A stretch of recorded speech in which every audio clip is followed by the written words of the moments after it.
Good morning प्यारे बच्चों। इस वीडियो में हम लोग चैप्टर नंबर 7 और 8 का रिवीजन करने वाले हैं और ये रिवीजन का थर्ड वीडियो होने वाला है जो कि आपके हिस्ट्री का पोर्शन है। तो चलिए स्टार्ट करते हैं वीडियो को और ध्यान रखेंगे कि ये चैप्टर आपके सिलेबस के लिए बहुत ज़्यादा इम्पोर्टेंट है, बहुत ज़्यादा इससे लॉन्ग आंसर क्वेश्चन आता है और बहुत ही इम्पोर्टेंट है। तो इस चैप्टर को आप लोग अच्छे से ध्यान रखिएगा, अच्छे से रिवीजन कीजिएगा, अच्छे से पढ़िएगा। तो वर्ल्ड वॉर वन हम लोग देखने वाले हैं। वर्ल्ड वॉर वन कब से कब तक होता है? तो 1914 से 1918 तक। पहली बात तो आपको इसका ईयर याद रखना है, ईयर ध्यान रखना है। ईयर डायरेक्टली पूछा जा सकता है, नहीं तो आपको लिखने में हेल्प जरूर करेगा। तो 1914 से लेके 1918 तक क्या होता है? फर्स्ट वर्ल्ड वॉर होता है। अब उसके बाद ये किसके किसके बीच में होता है? तो देखिए मेनली इसको, पहली बात तो वर्ल्ड वॉर वन क्यों बोला जाता है? क्योंकि अभी तक हमारे पूरे विश्व में, पूरे दुनिया में दो वर्ल्ड वॉर हुए हैं, एक वर्ल्ड वॉर वन और एक वर्ल्ड वॉर टू बोला जाता है। इन दोनों में बहुत ज़्यादा तबाही हुआ था, बहुत ज़्यादा लोग मारे गए थे, है ना, लाखों करोड़ों लोग मारे गए थे।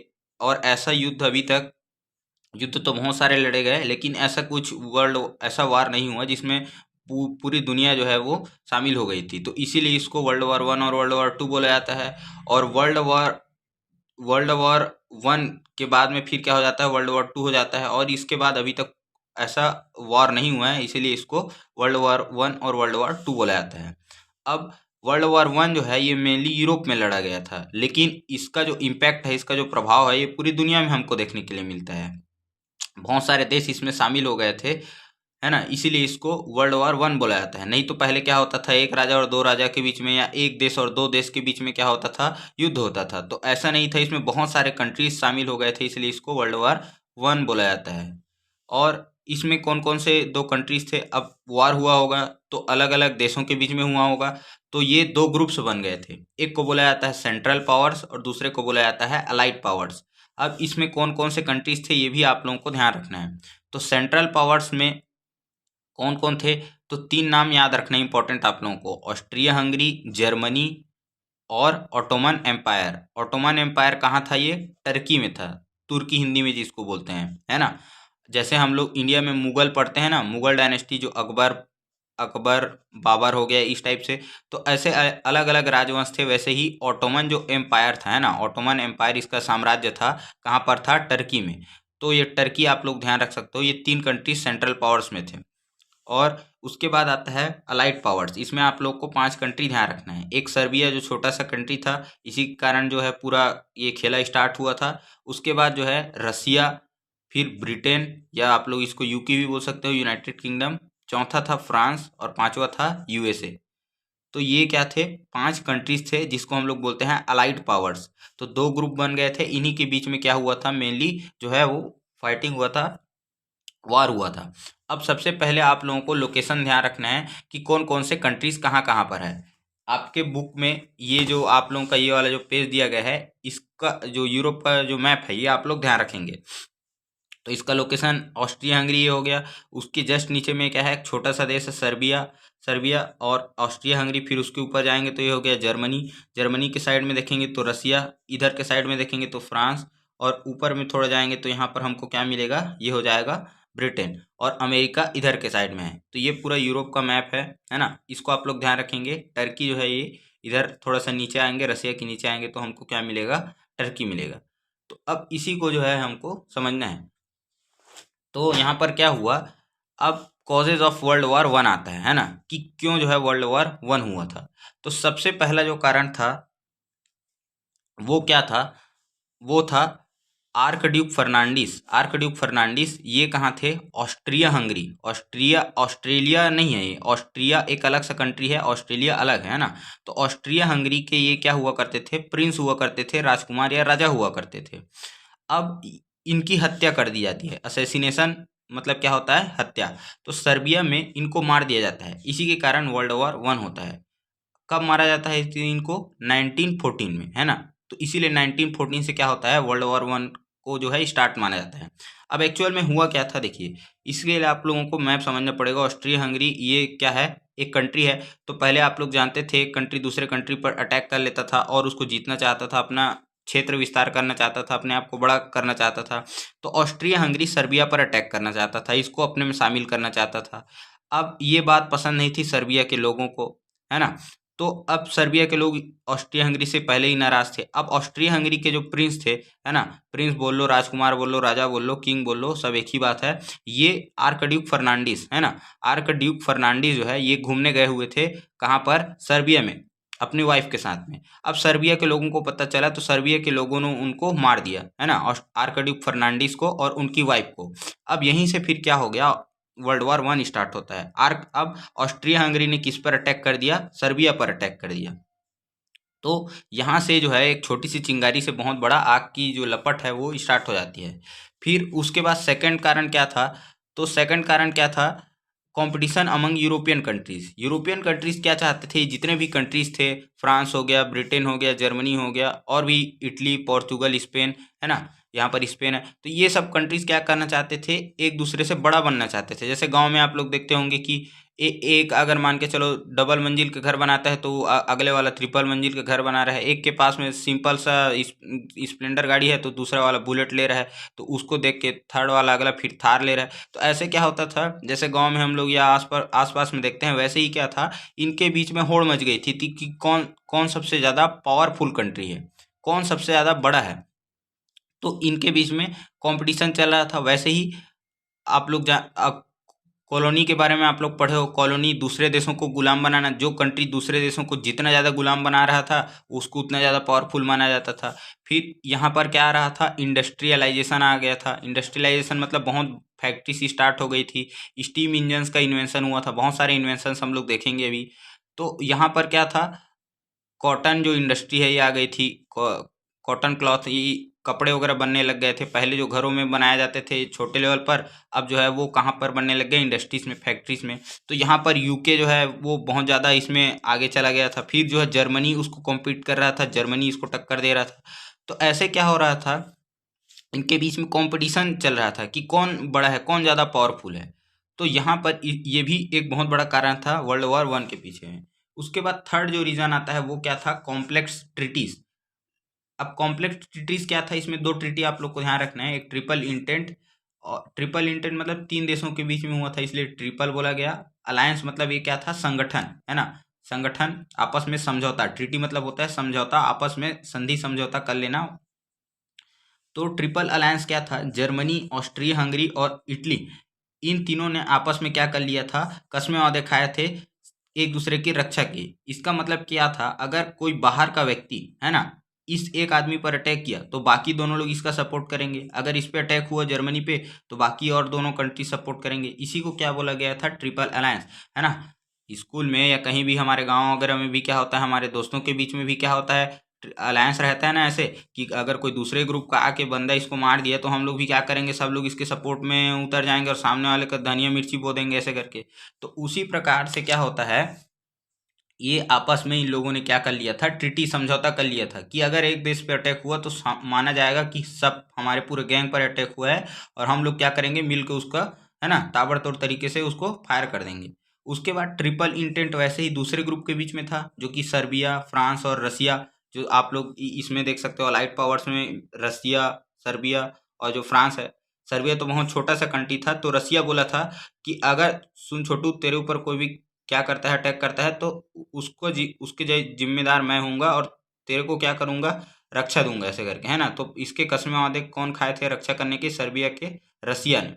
तो रसिया जो है इसका मित्र था, है ना। एक क्या होता है, एक छोटा हाइट का रहता है, मान के चलो ये थोड़ा कमजोर है, और दूसरा जो बाहुबली टाइप का आदमी है तो इसको बोलते हैं ना, अरे तेरे को कोई परेशान किया तो बताना मेरे को, उसको मैं देख लूंगा ऐसे करके। वैसे ही क्या था, रसिया सर्बिया पे अटैक करने वालों को बोला था कि अगर तेरे ऊपर कोई अटैक करता है तो मेरे को बताना।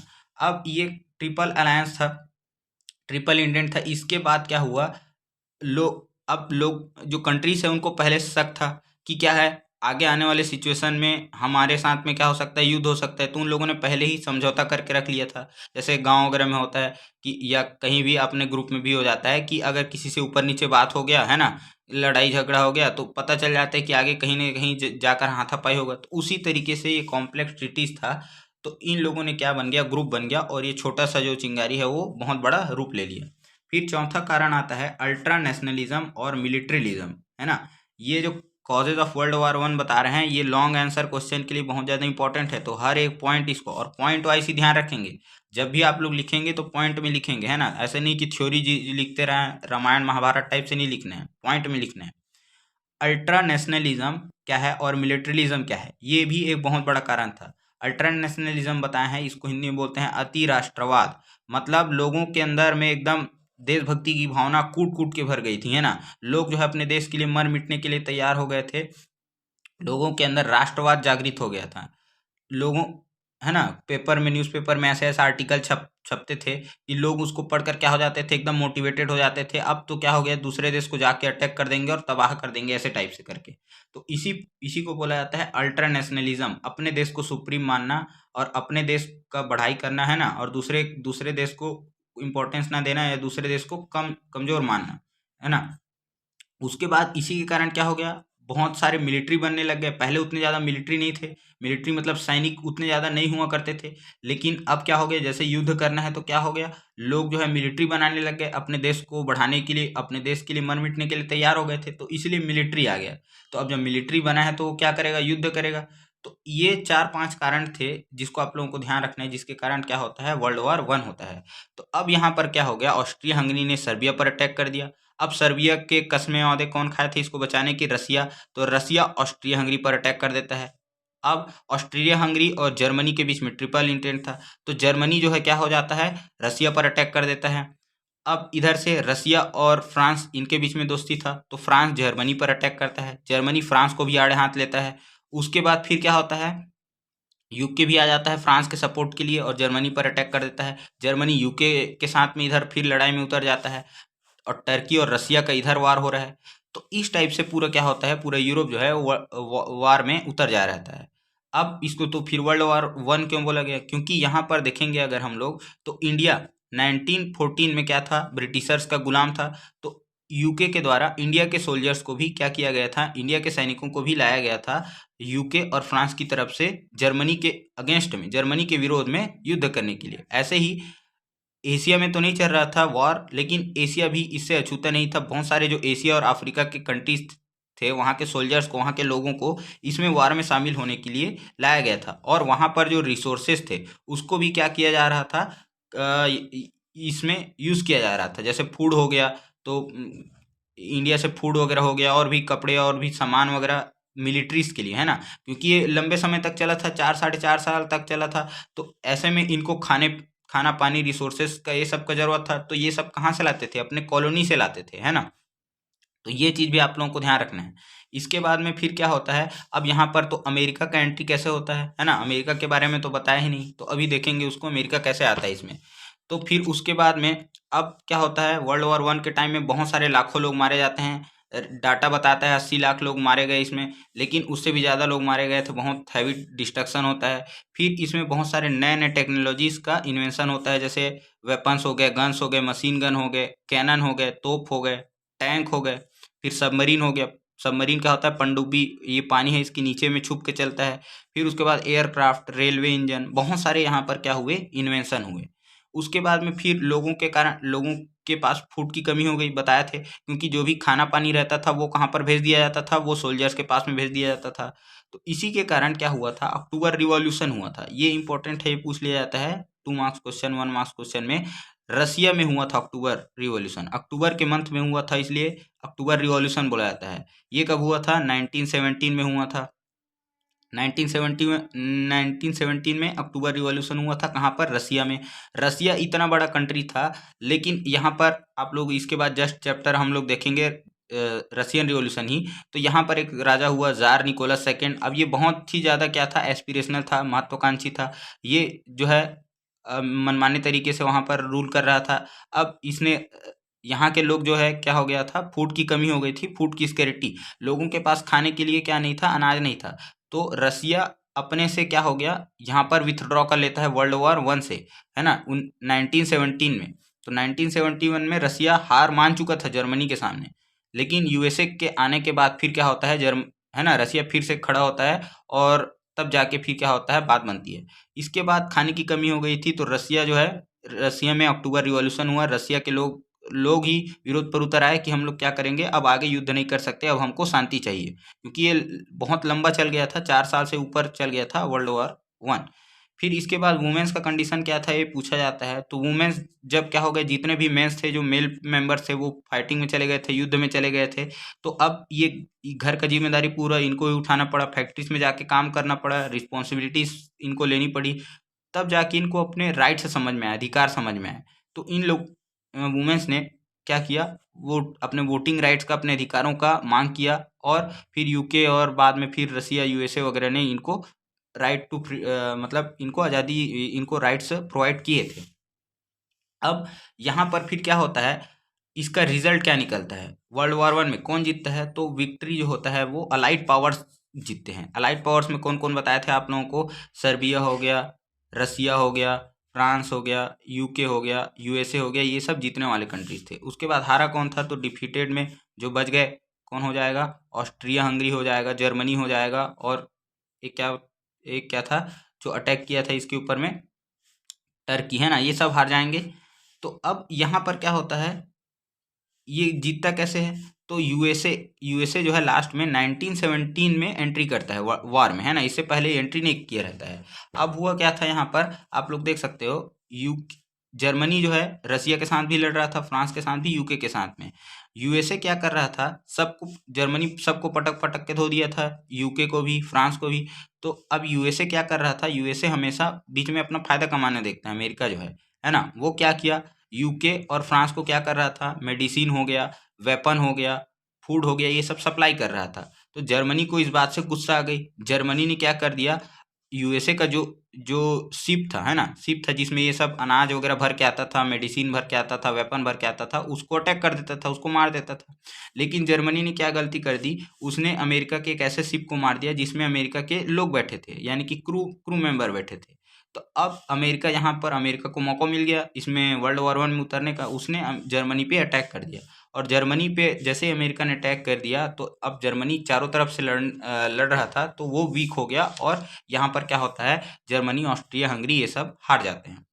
अब जब जीत गए, अलाइड पावर जीत गए, तब अमेरिका के प्रेसिडेंट वहां पर निकल कर आते हैं, क्या नाम था उनका, वुड्रो विल्सन। ये पूछा जाता है अमेरिका के प्रेसिडेंट कौन थे जब वर्ल्ड वॉर 1 चल रहा था तब। तो वर्ल्ड वॉर 1 के टाइम में वुड्रो विल्सन वहां के प्रेसिडेंट थे। उन्होंने क्या किया, 14 पॉइंट्स दिए, मतलब ज्ञान झाड़ रहे थे, है ना, ये ज्ञान झाड़ रहे थे कि अब हम लोग जीत गए हैं, अब ये करना चाहिए हमको ऐसे करके, ताकि आगे चल के दुनिया में पीस बने रहे, शांति बने रहे, और आगे फिर ऐसा युद्ध ना हो ऐसे करके। तो उन्होंने क्या किए थे, 14 पॉइंट्स दिए थे, भाषण दिए थे ऐसे समझ लो। तो उसमें क्या क्या बात बोला गया था, तो सबसे पहले शांति बनाना है, डेमोक्रेसी लाना है ना, आपस में हम लोग को ट्रेड करना चाहिए, लीग ऑफ नेशन बनाना चाहिए। लीग ऑफ नेशन क्या है अभी बताएंगे। तो ये सब क्या था हमारे पास में, इन्होंने कुछ बात कही थी। और इसके बाद में फिर क्या होता है, ट्रीटी ऑफ वर्सेल्स होता है। ट्रीटी मतलब आप लोगों को बताए हैं संधि। संधि मतलब क्या होता है, समझौता, मतलब दो दो लोगों के बीच में क्या होता है, बातचीत होता है आपस में, है ना, झगड़ा हो गया उसको शांत करवाते हैं। जैसे आप लोगों को बताया थे, घर में मारपीट हो जाता है तो दो भाई बहन के बीच में मम्मी पापा समझौता कराते हैं, तो इसको सॉरी बोलिए, इसको सॉरी बोलेगा, उस टाइप से क्या होता है यहाँ पर बात होता है। तो ये कब हुआ था, ट्रीटी ऑफ वर्सेल्स 1990s में, 1919 में हुआ था, ध्यान रखेंगे। वर्सेल क्या है, ये बहुत ज़्यादा इंपॉर्टेंट है, लॉन्ग आंसर क्वेश्चन में 5 to 6 मार्क्स के क्वेश्चन में पूछा जाता है। ट्रीटी ऑफ वर्सेल क्या है, वर्सेल एक सिटी था फ्रांस का। यहाँ पर क्या था, जो जीतने वाले देश थे, यूके हो गया, फ्रांस हो गया, है ना, यूएसए हो गया, ये सब लोग बैठे, और दूसरे तरफ थे हारने वाले कंट्रीज। हारने वाले कंट्रीज में मेनली कौन था, जर्मनी, इसके साथ में समझौता होता है। लेकिन इस समझौता में जर्मनी को ये ट्रीटी फोर्सफुली साइन कराया गया था, मतलब जर्मनी इसमें आया ही नहीं था, जर्मनी को जबरदस्ती इसको क्या किया गया था, ब्लेम किया गया था। अब इसके 6 पॉइंट, 5-6 पॉइंट आप लोग ध्यान रखना है, क्या क्या पॉइंट्स थे इसमें, क्या क्या बोला गया था। तो पहली बात, जर्मनी और उसके जो साथी थे, इसको क्या बताया गया, पूरे वर्ल्ड वॉर 1 का कारण बताया गया कि आप ही के कारण क्या हुआ है, वर्ल्ड वॉर 1 स्टार्ट हुआ है, और इसके लिए आपको पूरा भुगताना देना पड़ेगा, हर्जाना देना पड़ेगा। और इसके लिए 66,000 लाख पाउंड, जैसे रुपया का ये साइन रहता है ना, वैसे ये पाउंड का साइन है, एल ऐसे रहता है। तो इतना, ये पाउंड कहाँ, ये यूके है ना, यहाँ पर चलता है, इसका करेंसी है। तो इतना पैसा आपको देना पड़ेगा। ऐसा किसने बोला, तो ये यूके, फ्रांस और जीतने वाले कंट्रीज ने जर्मनी के ऊपर में आरोप लगाया कि आप ही के कारण ये पूरा क्या हुआ है, वर्ल्ड वॉर 1 हुआ है ऐसे करके। लेकिन बाद में इसको कम कर दिया गया था, अमाउंट को 20 लाख हजार 20,00,000 जो है 20,000 लाख पाउंड कर दिया गया था। तो इसके ऊपर में प्रतिबंध लगाया गया, बहुत सारे सैंक्शंस लगाए गए, बहुत सारे इससे जुर्माना लिया गया जर्मनी से। दूसरा, जर्मनी को बोला गया कि जर्मनी ने जितना भी एरिया कब्जा रखा है किसका, अपने आसपास के पड़ोसी क्षेत्र का, रसिया का हो गया, फ्रांस का हो गया, और भी जितने भी कंट्रीज का, तो उस सबको वापस करना पड़ेगा। दूसरी बात, फिर जर्मनी का भी बहुत सारा कॉलोनी हुआ करता था। कॉलोनी जैसे कि उसने भी अफ्रीका और एशिया में बहुत सारे गुलाम देश बना रखे थे, तो उन सबको ब्रिटेन, फ्रांस और पोर्तुगल, स्पेन, इन सब ने आपस में क्या कर लिया, बांट लिया, है ना। तो जर्मनी से ये सब छीन लिया गया। उसके बाद जर्मनी को ही तोड़कर डिवाइड कर दिया गया। इससे नया कंट्री एक पोलैंड बना दिया गया। ईस्ट जर्मनी से ये जर्मनी था, तो इधर वाले पोर्शन को क्या कर दिया गया, पोलैंड कंट्री नया बना दिया गया। फिर उसके बाद जर्मनी को बोला गया कि आप जो है अपने पास 1,00,000 से ज़्यादा सोल्जर नहीं रख सकेंगे। आपको अपना जितना भी हथियार है, वेपन्स है, सबमरीन है, वो सबको क्या करना पड़ेगा, डिस्ट्रॉय करना पड़ेगा। तो उसके सब सबमरीन वगैरह जितने भी थे ये सब डिस्ट्रॉय कर दिए गए। तो ये सब क्या थे, ट्रीटी ऑफ वर्सेस थे। इसको आप लोगों को ध्यान रखना है, बहुत ज़्यादा इंपॉर्टेंट है, इसलिए बार बार बोल रहे हैं। इन सबको अच्छे से 5-6 पॉइंट को अच्छे से आप लोगों को क्या करना है, ध्यान रखना है। जर्मनी के ऊपर, जर्मनी को हार का कारण बताया गया, जर्मनी को तोड़ के डिवाइड कर दिया गया, उसके कॉलोनीज छीन ली गई, है ना, और जर्मनी के सोल्जर्स को लिमिटेड कर दिया गया। तो ये सब पॉइंट्स आप लोगों को अच्छे से ध्यान रखने हैं। फिर ये इसका रिजल्ट क्या निकला, तो जर्मनी के लिए क्या था, ट्रीटी ऑफ वर्सेस जो था ये ह्यूमिलेटिंग सिचुएशंस था। तो जर्मनी के लोग बहुत ज़्यादा इससे गुस्सा थे, शर्मनाक की स्थिति थी, ह्यूमिलेटिंग मतलब शर्मनाक की स्थिति। और यहीं से फिर क्या होता है, हिटलर निकल कर आता है, और आगे चलकर 1939 से लेकर 1945 के बीच में हम लोग देखेंगे वर्ल्ड वॉर 2 हो जाता है। तो उसके बाद फिर लास्ट में एक चीज़ ध्यान रखेंगे, लीग ऑफ नेशन, इसको बनाने की बात किसने की थी, तो वुड्रो विल्सन ने की थी। बताया था आप लोगों को, अमेरिका के प्रेसिडेंट थे वर्ल्ड वॉर 1 के टाइम में। जेनेवा में ये हुआ था। जेनेवा कहाँ है, स्विट्जरलैंड में। तो लोग यहाँ पर इकट्ठा हुए और लीग ऑफ नेशन बनाने की बात की। लीग मतलब क्या होता है, संगठन। संगठन मतलब कि क्या था, यहाँ पर जितने भी कंट्रीज थे दुनिया में, उनको बोला गया कि आप लोग एक साथ बैठेंगे और हम लोग दुनिया में क्या करेंगे, शांति स्थापित करेंगे। इसके लिए लीग ऑफ नेशन बनाया गया था। कब बनाया गया था, 1920 में। 1914 से लेकर 1918 तक वर्ल्ड वॉर 1 चलता है। 1919 में क्या होता है, ट्रीटी ऑफ वर्सेल्स होता है। उसके बाद 1920 में लीग ऑफ नेशन बनाया जाता है। तो ये सब का डेट याद रखेंगे। इसके बाद लेकिन क्या होता है, लीग ऑफ नेशन क्या हो जाता है, फेल्ड हो जाता है ना, सक्सेसफुल नहीं हो पाता। क्यों, क्योंकि यहाँ पर क्या होता है, हम लोग फिर देखेंगे 20 साल बाद 1939 से 1945 के बीच में क्या हो जाता है, वर्ल्ड वॉर 2 हो जाता है। तो यहाँ पर ये आप लोगों के वर्ल्ड वॉर 1 चैप्टर का रिवीजन हो गया हम लोग। अब इसके बाद में हम लोग क्या देखेंगे, रशियन रिवॉल्यूशन। इसके बाद फिर वर्ल्ड वॉर 2 देखेंगे। तो ये क्या है, ये चैप्टर बहुत ज़्यादा इंपॉर्टेंट है, ये आप लोग इसको अच्छे से ध्यान रखेंगे। चलिए इसके बाद हम लोग देखते हैं रशियन रिवॉल्यूशन। तो जो नेक्स्ट चैप्टर है वो हमारा Russian revolution and great depression. तो इसमें 2 टॉपिक है मेनली, एक रशियन रिवॉल्यूशन के बारे में है और एक क्या है, ग्रेट डिप्रेशन के बारे में है। तो यहाँ पर ये रिवीजन का वीडियो है, तो ज़्यादा डेप्थ में हम लोग यहाँ पर बात नहीं करेंगे। अगर आप लोगों को डेप्थ में समझना है तो आप लोग जो है, जो यही हमारा चैनल है जोशी सर बाय विजन, इसके आप प्लेलिस्ट में चले जाइएगा। तो प्लेलिस्ट में आपको क्लास 10th का जो पूरा प्लेलिस्ट है उसमें चैप्टर 1 से लेकर चैप्टर 21 तक सब चैप्टर का आपको डिटेल में क्या मिल जाएगा, आपको वीडियो मिल जाएगा। तो अब देखते हैं चैप्टर 8 क्या है, रशियन रिवॉल्यूशन और ग्रेट डिप्रेशन। तो इसके रशियन रिवॉल्यूशन से पहले क्या हुआ था, हम लोग को पता है, वर्ल्ड वॉर 1 1914 से लेकर 1918 तक वर्ल्ड वॉर 1 चलता है। फिर उसके बाद वर्ल्ड वॉर 2 जो है, इसके लगभग 20 साल के बाद में 1939 से लेकर 1945 तक वर्ल्ड वॉर 2 चलता है ना। इन दोनों के बीच में या वर्ल्ड वॉर 1 के स्टार्टिंग के टाइम में ही, मतलब इसके ख़त्म होते ही क्या हो गया था, रसिया में एक बहुत बड़ा रिवॉल्यूशन हुआ था। तो इसी को हम लोग देखने वाले हैं। तो उससे पहले हम लोग कुछ बात और कर लेते हैं। क्या है इसमें, जर्मनी क्या होता है, जर्मनी जब हार जाता है वर्ल्ड वॉर 1 में, तब इसके बाद यहाँ पर क्या होता है, कॉन्स्टिट्यूशन बनाया जाता है, संविधान बनाया जाता है। हमारे जैसे हमारे देश का संविधान है वैसे ही तो जर्मनी में संविधान बनाया जाता है, कॉन्स्टिट्यूशन बनाया जाता है। तो जर्मनी के कॉन्स्टिट्यूशन को क्या बोला जाता है, वीमर कॉन्स्टिट्यूशन। ये आप लोग ध्यान रखेंगे, जर्मनी के कॉन्स्टिट्यूशन को बोला जाता है वीमर कॉन्स्टिट्यूशन। और जो टर्की भी था, टर्की भी हार गया था, बताया था आप लोगों को। सेंट्रल पावर्स है ना, सेंट्रल पावर्स ये हार गए थे। सेंट्रल पावर्स में कौन कौन थे? तो जर्मनी थे, ऑस्ट्रिया और हंगरी थे, और एक कौन था? Ottoman empire. ऑटोमन एम्पायर कहाँ का रूलर था? तो यही टर्की का रूलर था, है ना। तो अब क्या हो जाता है यहाँ पर, जैसे हमारे इंडिया में फादर ऑफ नेशन किनको बोला जाता है? गांधी जी को बोला जाता है। वैसे ही टर्की में, टर्की के रिफॉर्म करने के लिए, टर्की में सुधार लाने के लिए, टर्की जो मॉडर्न टर्की बनता है बाद में, है ना, इसका फादर किसको माना जाता है? मुस्तफ़ा केमाल आतातुर्क, है ना। इनके नाम में भी तुर्क आ रहा है, तो आप लोग ध्यान रख सकते हैं, मुस्तफ़ा केमाल आतातुर्क। इन्होंने क्या किया था? ये जो टर्की है, जो तुर्की जो कंट्री है, टर्की जो देश है, इसके लिए बहुत सारे काम किए, बहुत सारे प्रयास किए, और जो भी पुराने रूल्स रेगुलेशन चलते थे, जो मुस्लिम लॉज चलते थे, इसको चेंज किया, एजुकेशन को बढ़ावा दिया, है ना, डेमोक्रेसी को थोड़ा बढ़ावा दिया। तो ये सब काम इन्होंने किया, इसीलिए इनको फादर ऑफ मॉडर्न टर्की बोला जाता है। किनको? मुस्तफ़ा केमाल आतातुर्क को। फिर जब वर्ल्ड वॉर टू हुआ, है ना, वर्ल्ड वॉर वन हुआ सॉरी, तो उसके बाद में वेलफेयर स्टेट की यहाँ पर हमको इमेजिनेशन किया गया, वेलफेयर स्टेट होना चाहिए कंट्रीज़ को। तो यहाँ पर जो यूएसए था, जो यूके था, इन्होंने निकल कर आया और क्या किया? भाषण दिया लंबा चौड़ा कि हमको वेलफेयर स्टेट बनाना चाहिए करके। अब वेलफेयर स्टेट क्या होता है? जैसे यहाँ पर हम लोग डेमोक्रेसी की बात करते हैं, है ना, लोगों को शिक्षा मिलना चाहिए, एजुकेशन मिलना चाहिए, अच्छा हेल्थ होना चाहिए बच्चों को, सबको जो है एम्प्लॉयमेंट मिलना चाहिए। तो ये सब बात किसने कही थी? अमेरिका और यूके ने कही थी, वेलफेयर स्टेट की बात। वेलफेयर मतलब एक राम राज्य जैसा समझ सकते हो आप लोग। वेलफेयर मतलब सबके हित, सबके कल्याण के लिए, कल्याणकारी राज्य ऐसा हम लोग बोल सकते हैं। तो ये सब चीज हुआ। अब हम लोग मेन अपने टॉपिक में आते हैं, रशियन रिवॉल्यूशन। रशिया में क्या रिवॉल्यूशन हुआ था? रिवॉल्यूशन का मतलब आप लोगों को बताया है क्रांति। बहुत कम समय में कोई बहुत बड़ा जब चेंज हो जाता है, परिवर्तन होता है, उसी को हम लोग क्या बोलते हैं? रिवॉल्यूशन या क्रांति बोलते हैं। तो रसिया में ऐसा क्या हुआ था? तो देखिए, रसिया में इसको थोड़ा सिस्टम आप लोगों को पता होगा। रशियन रिवॉल्यूशन मेनली तो 1917 में हुआ था।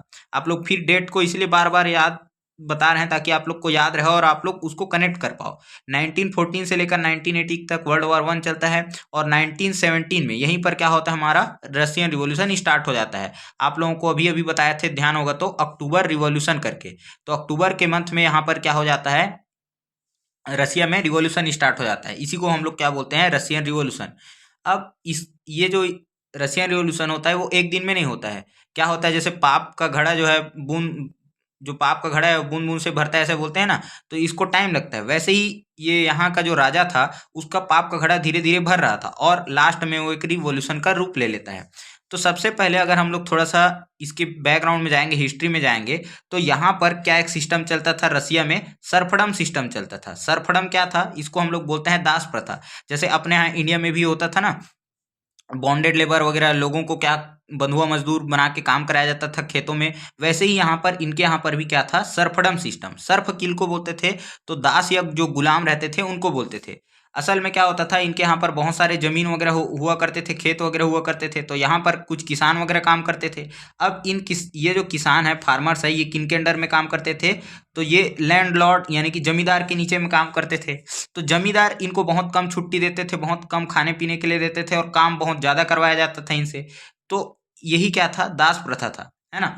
अब इसके कारण ये जो लोग परेशान थे, तो इसको क्या किया? जार ने क्या किया? जार क्या होता है? वहाँ के राजा को, रसिया के राजा को क्या बोला जाता है? जार, CZAR, है ना।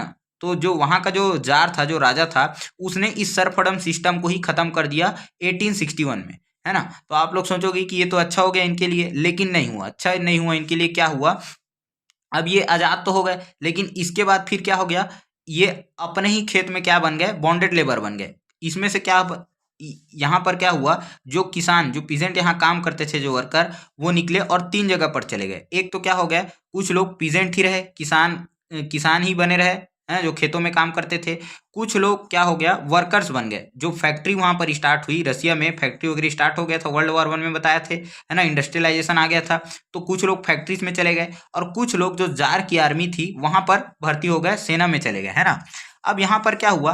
किसानों का हालत और भी ज्यादा खराब हो गया, पीसेंट का। क्यों? क्योंकि इनको क्या क्या कर दिया गया? दास प्रथा से मुक्त कर तो दिया गया, लेकिन अब क्या हो गया? इनसे बहुत ज्यादा टैक्स लेने लग गए।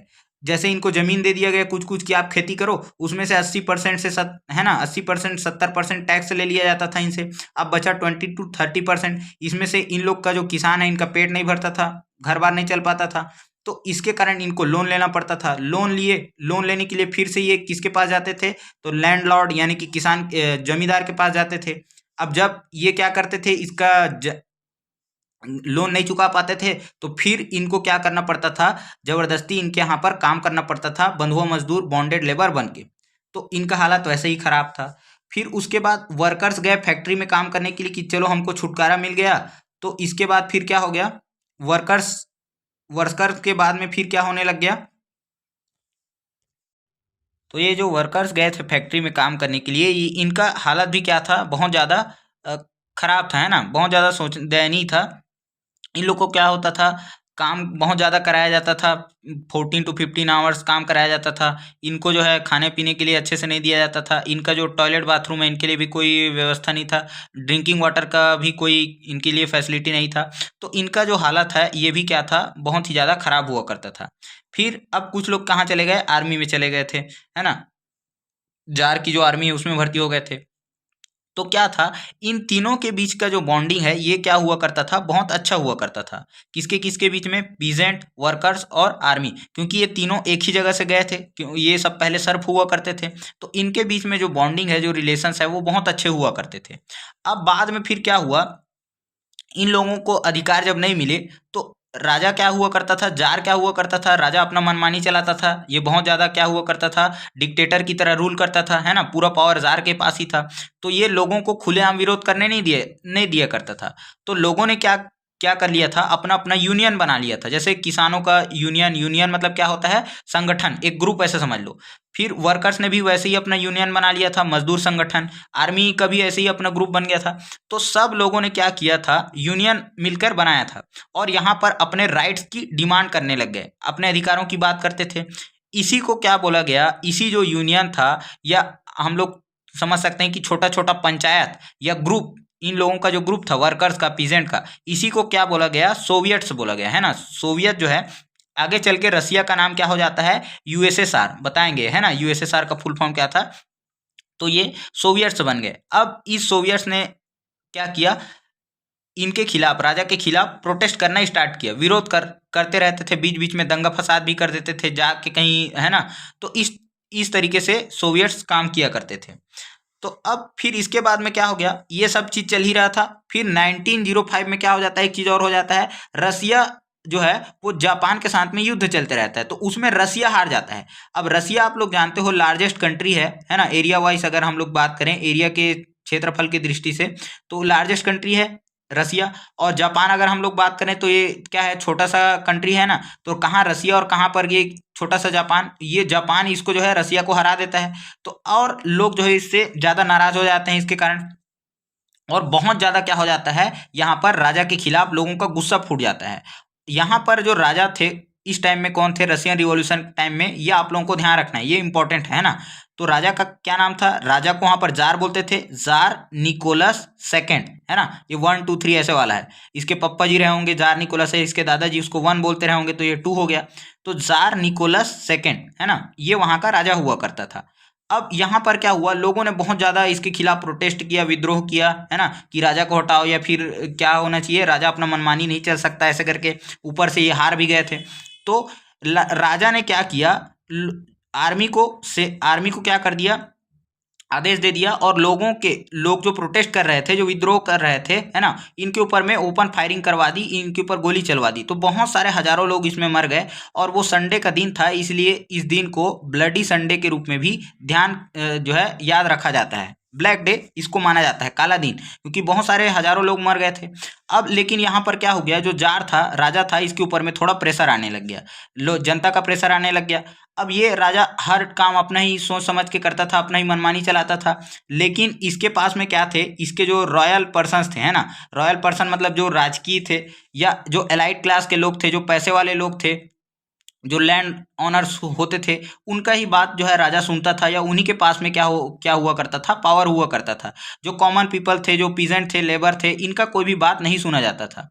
तो जब इसके ऊपर में क्या हुआ, थोड़ा प्रेशर आया, तो इसने क्या किया, ड्यूमा का फॉर्मेशन किया। ड्यूमा क्या था, रसिया का पार्लियामेंट, इसको क्या बोला जाता है, इसका नाम है ड्यूमा। ये आप लोग ध्यान रखेंगे, रसिया के पार्लियामेंट को क्या बोलते हैं, तो ड्यूमा बोला जाता है। जैसे हमारे देश में संसद है ना, जहाँ पर जाके मंत्री लोग बैठते हैं, मोदी जी जहाँ से भाषण वगैरह देते हैं, जहाँ पर इनका सेशन होता है, लोकसभा है ना, राज्यसभा, तो वैसे ही इनका जो सांसद है, पार्लियामेंट है, उसका नाम क्या है, रसिया का ड्यूमा है। तो यहाँ पर ड्यूमा बना दिया गया। लेकिन अभी भी क्या था, पूरा जो पावर है वो एलाइट क्लास यानी कि पैसे वाले लोगों के पास में था। कॉमन पीपल का, वर्कर्स का, पीजेंट का कोई सुनने वाला नहीं था। फिर अब यहाँ पर क्या होता है, बहुत सारे क्या थे यहाँ पर जो सोवियट्स बनाए थे, बताया इनको, ये फिर से लार्ज प्रोटेस्ट करते हैं, विद्रोह करते हैं, है ना। और यहाँ पर क्या होता है, बहुत सारे पार्टी बनती है, कम्युनिस्ट पार्टी, सोशलिस्ट पार्टी। अब इन लोग क्या करते हैं, मिलके राजा को उसके गद्दी से हटा दिया जाता है। इसी को बोला जाता है एब्डिकेशन ऑफ जार, राजा को पद से हटा दिया जाता है। अब ये फेब्रुवरी के मंथ में हुआ था, तो इसको क्या बोल दिया गया, फेब्रुवरी रिवॉल्यूशन। जैसे अक्टूबर रिवॉल्यूशन आप लोग को बताया थे, तो राजा को क्या क्या कर दिया जाता है ना, गद्दी से हटा दिया जाता है, राजा को राजगद्दी से हटा दिया जाता है। इसके बाद में फिर क्या हो गया, यहाँ पर अब राजा जब चले गया तो यहाँ पर कोई ना कोई लीडर तो आएगा ही, है ना। तो जो लेनिन थे, ये बहुत ज़्यादा फेमस नाम है, इंपॉर्टेंट नाम है, आप लोग ध्यान रखेंगे। तो जो कम्युनिस्ट पार्टी बना था, बहुत सारे सोवियट्स का पार्टी बना था, उसके लीडर कौन हुआ करते थे, लेनिन हुआ करते थे। उसी में से एक पार्टी था कम्युनिस्ट पार्टी, उसके लीडर थे व्लादिमीर लेनिन, है ना। इनका पूरा नाम ध्यान रखेंगे, व्लादिमीर लेनिन। लेनिन भी आप लोग ध्यान रखोगे तो चलेगा। अब ये सोशलिज्म को फॉलो करते थे। सोशलिज्म ये क्या है, समाजवाद। मतलब ये चाहते थे कि यहाँ पर किसी पैसे वाले का राज ना हो, या राजा का ही शासन ना हो। यहाँ पर क्या था, जो कॉमन पीपल हैं, कॉमन पीपल हो गए, जो पीजेंट्स हो गए, है ना, जो वर्कर्स हो गए, इनका शासन होना चाहिए, इनका रूल होना चाहिए। ये कौन मानते थे, लेनिन। और जो भी संपत्ति है, देश की जो भी संपत्ति है, वो क्या होगा, सब में इक्वली डिस्ट्रीब्यूटेड होना चाहिए। ऐसे नहीं कि पैसे वाले लोग ज़्यादा क्या करेंगे, ऐशो आराम से रहेंगे, और गरीब आदमी क्या है, भूख में मर रहा है, ऐसे नहीं चलेगा। तो व्लादिमीर लेनिन का मानना था कि जो भी संपत्ति है देश की, वो क्या है, पूरे देश में इक्वली डिस्ट्रीब्यूटेड होना चाहिए। तो उन्होंने क्या किया, जब लेनिन पावर में आ गए, तो उन्होंने जितने भी ये जो लैंडलॉर्ड थे, इनसे सबसे क्या किया, जो जमीन था उससे जमीन छीन लिया और पूरा देश का संपत्ति घोषित कर दी, और उसको जो वर्कर्स थे और जो पीसेंट थे उसमें बांट दिया। फिर उसके बाद जो फैक्ट्री के जो मालिक थे, इनको भी हटा करके जो वर्कर्स को पावर दिया गया। तो ऐसे इन्होंने पूरे समाज को, अपने रसिया को बहुत ज़्यादा डेवलप किया।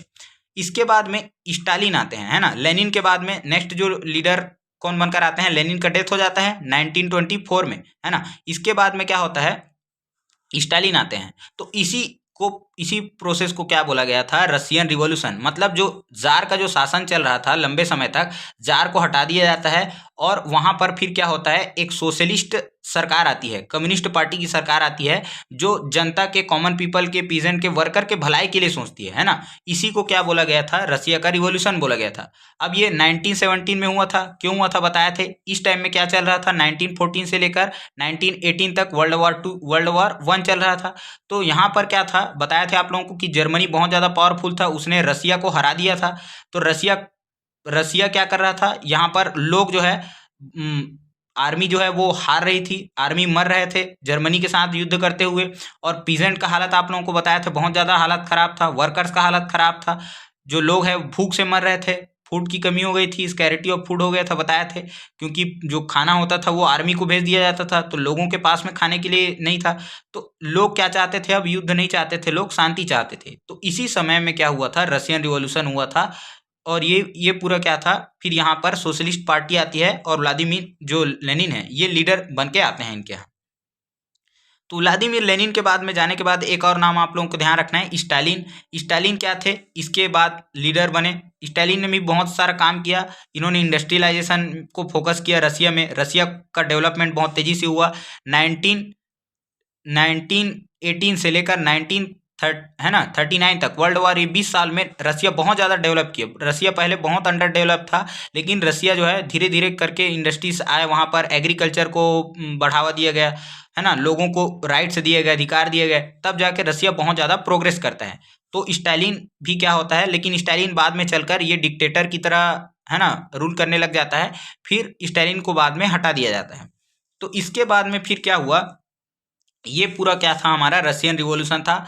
आई होप आप लोगों को अच्छे से समझ में आ गया होगा। इसके बाद सेकंड जो टॉपिक है वो क्या था, ग्रेट डिप्रेशन, है ना। ग्रेट डिप्रेशन क्या है, इसको हम लोग, ये कब आया था, 1929 में आया था, है ना। 1929 में कहाँ से आया था, ये अमेरिका में स्टार्ट होता है। ध्यान रखेंगे आप लोग, रशियन रिवॉल्यूशन पढ़ रहे हैं, उसी चैप्टर का ऐसे करके रसिया से स्टार्ट हुआ था नहीं बोलेंगे, है ना। ग्रेट डिप्रेशन 1929 में स्टार्ट हुआ था, कहाँ से, अमेरिका से स्टार्ट हुआ था, और जबकि इसका सबसे कम प्रभाव रसिया में ही पड़ा था।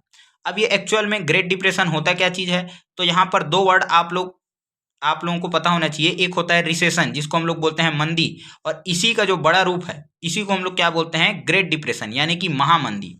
अब रिसेशन क्या होता है, देखो मार्केट जो है इस तरीके से ग्राफ के तरीके से चलता है, आप लोगों को पिछले वीडियो में भी बताए हैं। क्या होता है रिसेशन, मतलब जब लोगों का डिमांड रहेगा, है ना, जब लोग डिमांड और सप्लाई का कॉन्सेप्ट है, डिमांड एंड सप्लाई। जब लोगों के पास में क्या रहेगा, पैसा रहेगा, मनी रहेगा, तो लोग ज़्यादा चीज़ें लेने के लिए, खरीदने के लिए कहाँ जाएंगे, मार्केट में जाएंगे। और जब मार्केट में जाएंगे तो मार्केट में क्या होगा, मार्केट में बहुत सारे प्रोडक्ट है, जैसे कपड़ा बनाने वाला जो है वो कपड़ा बनाएगा, खाने पीने का सामान वाला खाने पीने का बनाएगा, और जितने भी सामान है सब लोग क्या करेंगे, यहाँ पर बेचने के लिए मार्केट में होड़ मचे रहेगा। तो ये क्या होता है, डिमांड। तो डिमांड जितना ज़्यादा रहेगा तो लोग क्या करेंगे, सप्लाई उतना ज़्यादा करेंगे, है ना। जैसे कपड़े का डिमांड है तो कपड़ा बनाने वाला जो है, फैक्ट्री जो है, कपड़ा धड़ाधड़ बनाते जाएगा, बेचते जाएगा, फायदा कमाते जाएगा। लेकिन क्या होता है, जैसे कोरोना टाइम में एग्जांपल देके बताए थे, कोरोना टाइम में या क्या होता है, मार्केट का एक ऐसा दौर आता है कभी, जिसमें क्या होता है, डिमांड एकदम कम हो जाता है, लोगों के पास में पैसा नहीं है। आप मान के चलो लोगों के पास में पैसा नहीं है, अब पैसा नहीं है तो क्या होगा, लोग खरीदना चाहेंगे, क्या खरीद पाएंगे, कोई सामान नहीं खरीद पाएंगे। अब जब लोग खरीदने ही नहीं जाएंगे तो ये जो बनाने वाले जो फैक्ट्री है, इंडस्ट्री है, वो उस सामान बनाएंगे क्या, नहीं बनाएंगे। तो नहीं बनाएंगे तो इसके कारण इनका जो दुकान है ये बंद पड़ जाएगा, दुकान में जो काम कर रहे हैं लोगों को जॉब नहीं मिलेगा।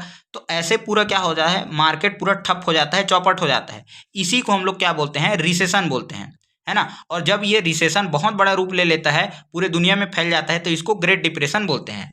अब ग्रेट डिप्रेशन ये अमेरिका से स्टार्ट कैसे हुआ था, तो देखो वर्ल्ड वॉर वन के टाइम में आप लोगों को बताया थे कि वर्ल्ड वॉर वन में एक था अलाइड पावर्स और एक था सेंट्रल पावर्स। अलाइड पावर्स में अमेरिका भी था, यूके था, फ्रांस था, ये सब थे। अब अमेरिका क्या कर रहा था, अमेरिका तो 1917 में वार में आया था। उससे पहले क्या था, उससे पहले ये ब्रिटेन, इन लोग लड़ रहे थे जर्मनी के साथ में। तो अमेरिका जो है पीछे से सपोर्ट कर रहा था यूके को और फ्रांस को, ये इसको गन वगैरह सप्लाई कर रहा था, फूड मेडिसिन ये सब दे रहा था। तो अमेरिका का बहुत ज़्यादा इसमें फ़ायदा हो रहा था। अमेरिका के जो किसान हैं वो खूब जो है फसल उगा रहे थे, है ना, वीट, गेहूँ, खाने पीने का जो सामान है, कपड़े, गन्स, ये सब पूरा अमेरिका में बन रहा था, और इसको बेच बेच के पैसा कमा रहे थे अमेरिका वाले। लेकिन अब 1917 में क्या होता है, जर्मनी अमेरिका के वारशिप में मतलब इसको अटैक कर देता है, अमेरिका के लोगों को मार देता है, एक शिप को, तो अमेरिका आ जाता है। तो अब यहाँ पर क्या हो गया, वर्ल्ड वॉर वन तो खत्म हो जाता है 1918 में। लेकिन अब धीरे धीरे अमेरिका को लगता है कि इनको अभी बाकी जो कंट्रीज हैं इनको संभलने में थोड़ा टाइम लगेगा। तो अमेरिका अपने देश में ये सब सामान बनाते रहता है और बेचते रहता है। लेकिन 5-6 सालों में 1923-24 तक आते आते रसिया स्टेबल हो गया था। वैसे ही यूरोप के बहुत सारे कंट्री क्या हो गए थे, स्टेबल होने लग गए। तो अब अमेरिका से कोई सामान नहीं खरीदना चाहता था, अमेरिका से कोई सामान नहीं खरीद रहा था। तो अब अमेरिका ने जो सामान बना लिया है वो उसको कहाँ बेचे, तो अमेरिका के जो किसान थे, है ना, अमेरिका के जो किसान थे, फार्मर्स थे, इनको होने लग गया लॉस। क्योंकि इन लोगों ने क्या किया था, बैंक से बहुत ज़्यादा लोन लिया था, फैक्ट्री के मालिकों ने लोन लिया था। अब वो उस लोन को नहीं चुका पा रहे थे। तो ऐसे ही क्या हो गया, यहाँ पर मार्केट में क्या हो गया, डिमांड की कमी हो गई, और यहाँ पर अमेरिका जो है मंदी में डूब गया था। अब अमेरिका मंदी में डूब गया, इससे बाकी देशों को क्या है, तो अमेरिका ऐसा तो नहीं है, अमेरिका बहुत बड़ा कंट्री है, तो ये क्या करता था, कुछ कंट्री से इंपोर्ट भी करता था, दूसरे देशों से रॉ मटेरियल वगैरह ये सब मंगाता था, और दूसरे देशों को क्या करता था, ये एक्सपोर्ट भी करता था, मतलब सामान को बेचता भी था। तो इसका जो इंपोर्ट और एक्सपोर्ट जो है, आयात और निर्यात, इससे प्रभावित हुआ। तो जब एक देश का व्यापार खराब होता है तो बाकी देश भी इससे जुड़े रहते हैं, कनेक्टेड रहते हैं। तो इसका भी क्या हो गया, ऐसे धीरे धीरे क्या होने लग गया, ये जो रिसेशन था ये ग्रेट डिप्रेशन में बदल गया अमेरिका में। लेकिन रसिया में क्या हुआ था अभी बताए थे कि यहाँ पर सबसे कम प्रभाव पड़ता है, यहाँ पर इंडस्ट्रीज आ गए थे, फैक्ट्रीज आ गए थे, लोगों को जमीन दिया गया, यहाँ पर लोगों को रोजगार दिया गया, एम्प्लॉयमेंट दिया गया, सोशलिज्म का थ्योरी अपनाया कि सब सब जो है जितना भी रिसोर्स है ये सभी लोगों में इक्वली डिस्ट्रीब्यूटेड होगा, कोई अमीर कोई गरीब नहीं होगा ऐसे करके। तो रसिया पर सबसे कम इम्पैक्ट पड़ता है इसका, किसका, जो ग्रेट डिप्रेशन है इसका। फिर धीरे धीरे लोगों को समझ में आया कि हमको क्या करना पड़ेगा, सोशलिज्म को अपनाना पड़ेगा। इसके साथ साथ लोगों को वेलफेयर स्टेट की बात जो है समझ में आने लग गई। वेलफेयर स्टेट बताए थे कि देश में डेमोक्रेसी आना चाहिए, डिक्टेटरशिप तानाशाही नहीं चलेगी। एक अगर कोई रूल करने लग जाएगा तो वहाँ पर वो हमेशा उस देश के लिए हानिकारक है। फिर एजुकेशन जो है, शिक्षा को बढ़ावा देना पड़ेगा, हेल्थ को बढ़ावा देना पड़ेगा, लोगों को रोजगार देना पड़ेगा, एम्प्लॉयमेंट, तभी तो लोगों के पास में पैसा आएगा और डिमांड और सप्लाई चलता रहेगा और देश डेवलप करेगा। पीडीएस क्या होता है, पब्लिक डिस्ट्रीब्यूशन सिस्टम, राशन की दुकान में जो लोगों को मुफ्त में अनाज मिलता है या कम पैसे में अनाज मिलता है, ये चीज़ हो गया। मनरेगा, मनरेगा के थ्रू आप लोग जानते हो रोजगार गारंटी इसी को बोलते हैं। इससे जो है सरकार जो है गांव के लोगों को या जिनके पास जॉब नहीं है उनको 100 डेज का क्या करती है, जॉब प्रोवाइड करती है। तो ये सब जो है वेलफेयर स्टेट की बात की गई थी। यहाँ पर आप लोगों का जो चैप्टर नंबर 7 और 8 है इसका जो है रिवीजन कंप्लीट होता है। अगर आप लोग को डिटेल में देखना है तो आप लोग जो है पुराने वीडियोस में प्लेलिस्ट में जाके देख सकते हो। थैंक यू, जय हिंद।